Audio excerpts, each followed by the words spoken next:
విధి నిర్వహణలో భాగంగా వీళ్ళందరూ కూడా కలవడం జరుగుతుంది. కలిస్తే తప్ప, కలిస్తేనే సంబంధం అంటగట్టేస్తారా? తారతమ్యాలు అనేటటువంటివి లేవా? వయసు అన్నటువంటిది తెలీదా?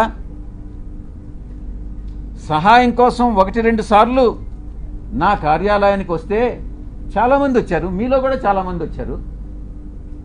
జర్నలిస్టులు కూడా ప్లాట్లు అడిగారు. నేను చేయగలిగిందంతా నేను చేశాను, విశాఖపట్నంలో ముఖ్యంగా. అప్పుడు జర్నలిస్టులకు తెలీదా? ఒక రాజకీయ నాయకుడిని ఈ రకంగా ద్వారా లబ్ధి పొందకూడదు. ఒకవేళ మీరే జర్నలిస్టులు మీకు ప్లాట్ లేదని అలాట్ చేసి ఉంటే, మీకు అలాట్ చేసినటువంటి వాళ్ళలో ఎవరైనా మహిళలు ఉంటే వాళ్ళకి నాకు సంబంధం అంట కట్టేస్తారా? ఏమైనా బుద్ధుండి ఇటువంటి ప్రసారాలు చేస్తారా అని నేను ప్రశ్నిస్తా ఉన్నా. అలాంటి వ్యవహారాల్లో నన్ను తీసుకురావడంలో ఒక పెద్ద కుట్ర ఉంది. దీని వెనక వంశీకృష్ణ వెనక ఎవరుండారు అన్నటువంటి విషయం కూడా నాకు తెలుసు. స్వయాన ఆమె చెప్పింది, ఆ ఆదివాసీ మహిళే చెప్పింది అధికారిని, సాయిరెడ్డి తండ్రి లాంటి వాడు అనని. బుద్ధి ఉండాలి ఎవరికైనా టెలికాస్ట్ చేసేవాడికి. మనిషి అన్నవాడు మనిషి అయి పుట్టుంటే, కడుపుకి అన్నంగాని తింటా ఉంటే, ఎటువంటి వ్యక్తి కూడా, అటువంటి వ్యక్తులు, మానవత్వం ఉన్నటువంటి వ్యక్తులు ఎవరు కూడా ఇటువంటి ఒక మహిళ క్యారెక్టర్ మీద దెబ్బతీస్తారా? ఒక మహిళ క్యారెక్టర్ మీద దాడి చేస్తారా? ఆ స్థానంలో నేను ఒక్కటే అడుగుతున్నా, ఒరేయ్ వంశీ, నీకు అమ్మ లేదా? నీకు అక్క లేదా? నీకు అమ్మ చెల్లెలు, అక్క చెల్లెలకి తేడా తెలీదా? మీ అమ్మ మీద, మీ అక్క మీద, మీ చెల్లెల మీద ఎవరైనా ఇటువంటి ఆరోపణలు చేస్తే నువ్వు నిజంగా మనిషి అయి పుట్టి నీకు చీము నెత్తురుగాని ఉంటే నువ్వు గమ్ముగా ఉంటావా అని నేను ప్రశ్నిస్తా ఉన్నా. వీడు డెఫినెట్గా సమాధానం చెప్పాలి ఈ విషయానికి.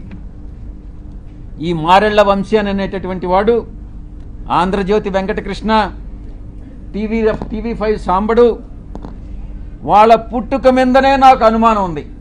నేను ఈరోజు చెప్తా ఉన్నా పత్రికాముఖంగా, ఒరేయ్ మీ పుట్టుక మీదనే నాకు అనుమానాలు ఉన్నాయిరా. మీ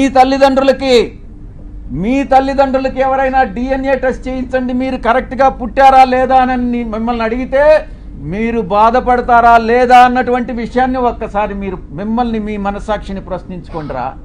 అప్పుడు అర్థమవుతుంది మీకు మనసులో బాధ ఏందన్నటువంటిది.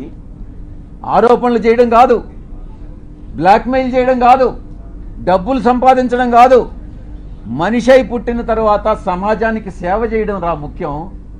మీలాగా డబ్బు సంపాదించుకొని మీ యొక్క స్వలాభం కోసం మీరు ఆనందాన్ని పొందడం కాదురా. ఈ యొక్క ఆవేదన అర్థం చేసుకోవాలి, నా యొక్క ఆవేదన. నేను ఒక్కటే అడుగుతా ఉన్నా, ఇదేనంటరా మీ జర్నలిస్టిక్ విలువలు? ఇదేనా మీ జర్నలిస్టిక్ విలువలు? ఎవడా మదన్ మోహన్? వాడెవడో కూడా నాకు తెలియదు. ఆడెవడో చెప్పు, నేను చెప్తా. ఇదే మహిళ పైన, ఇదే మహిళ మీద ఏదైతే ఆరోపణలు చేశాడో మీ వాడు వంశీకృష్ణ గారు, అదే మహిళ కమ్మ సామాజిక వర్గానికి చెందిన మహిళ అయితే ఈ ఆరోపణలు చేస్తాడా నేను ప్రశ్నిస్తా ఉన్నా. చెప్పు. నేను చెప్పా. రెండో విషయం, ఈ మదన్ మోహన్ అనేవాడు నన్ను ఎన్నిసార్లు కలిశాడు? ఈ మదన్ మోహన్ అనేటటువంటి వాడు నా దగ్గరకు వచ్చి 2 సార్లు స్కాలర్షిప్ దేనికోసమో 2 సార్లు వచ్చాడు. చాలామంది వస్తుంటారు, మీరు కూడా వచ్చారు, ప్లాట్ల కోసం వచ్చారు. నేను చేయగలిగింది చేశా, అదే రకంగా వాడికి చేశా. మదన్ మోహన్ అనేటటువంటి వాడు సాయిరెడ్డి మీదనే ఎందుకు కంప్లైంట్ చేశాడు అని అంటే, దానిలో ఆంతర్యం అర్థం చేసుకోలేనటువంటి అమాయకుడు అంటే భయ్యా శ్రీనివాస్ నువ్వు. మీ వంశీగాడిని అడుగు, వాడు చెప్తాడు బాగా దీనికి సమాధానం, నేను కాదు చెప్పాల్సింది. మదన్ మోహన్ అనేవాడు వంశీగాడిని అప్రోచ్ అయ్యాడా లేదా? ఎందుకు అప్రోచ్ అయ్యాడు? వాళ్ళిద్దరి మధ్యన ఉండేటటువంటి అండర్స్టాండింగ్ ఏంది అన్నటువంటిది మీ వంశీగాడిని అడుగు చెప్తాడు. రైట్. నెక్స్ట్ ఆరోపణలు వచ్చిన తర్వాత ముందు ఫస్ట్ ఏం జరిగిందని నాకే తెలీదు. నాకు సంబంధం లేనటువంటి విషయం నాకన్నా ముందు మీకే తెలిసింది ఏం జరిగిందని అనేది. ఆ తర్వాత అర్థం చేసుకొని ఆధారాలు సేకరించి దాని మీద రియాక్ట్ అయ్యేదానికి 3 రోజులు పట్టింది. 3 రోజులు కాకుంటే 4 రోజులు పట్టచ్చు. ఎవరైనా తమరు ఏ ఛానల్ నుంచి కొంచెం పైకి లేచి మాట్లాడితే బాగుంటుంది.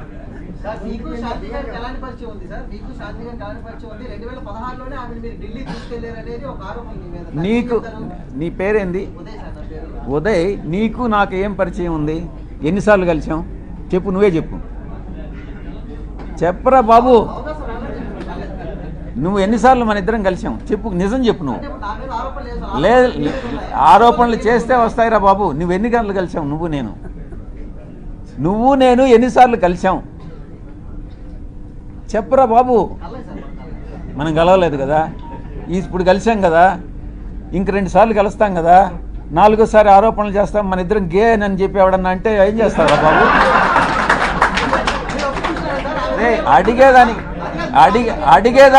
అడిగేదానికి నీకు బుద్ధి ఉండాలా, చెప్పేదానికి నాకు బుద్ధి ఉండాలా? అది నీకే తెలియాలరా బాబు. ఎవరు నీ పేరేం చెప్పు.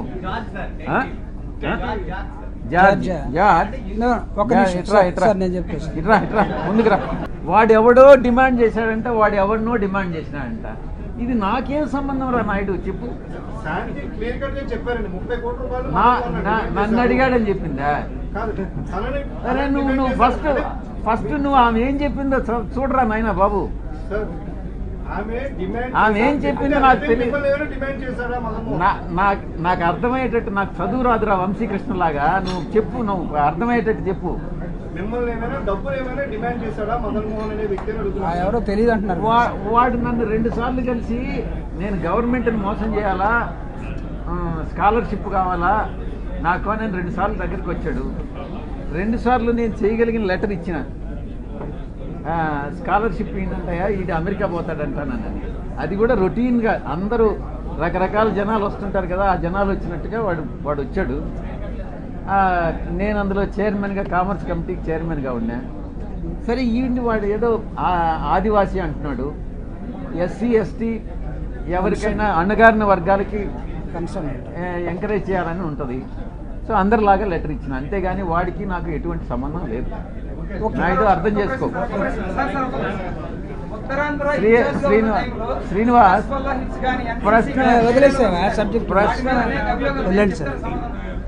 శ్రీనివాస్ ఇప్పుడు ఎవడో ఏదో ఆరోపణలు, ఇప్పుడు వంశీగాడు చేసినట్టుగా నువ్వు కూడా ఏదో ఒక పనికిమాలిన ఆరోపణలు చేస్తే ఎట్రా నాయన? నువ్వు కూడా అర్థం చేసుకో.